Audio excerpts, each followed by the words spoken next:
Kerana fitrah manusia nak mencari ketenangan. Fitrah manusia nak mencari kebahagiaan. Dan tidak ada kebahagiaan dan ketenangan yang hakiki melainkan kembalikan hatimu dan tujukan hatimu kepada Allah Subhanahu wa Ta'ala. Ini orang yang siddiq. Orang yang siddiq ni ialah orang yang dia dalam keadaan apa pun yang berlaku, dia tidak akan berganjak dengan Allah. Dia tidak akan membelakangkan Allah. Dan dia melihat segala apa yang berlaku ni semua ialah bicara kalam-kalam Allah. Allah sedang berbicara dengannya.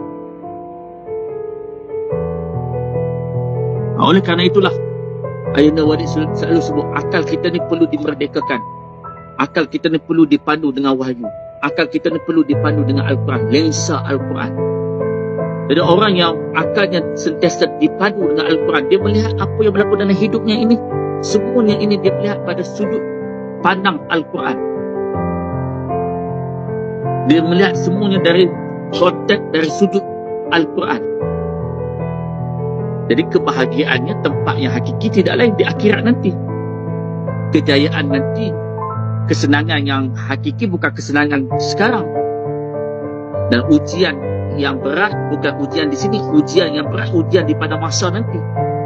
Azab yang berat bukan azab yang ketika kita lapar, kita dalam keadaan sempit sekarang ni. Azab yang besar nanti ialah di akhirat nanti. Oleh kerana itu, orang yang beriman kepada hari akhirat, dia akan meletakkan, dia nak mencari kesenangan di akhirat.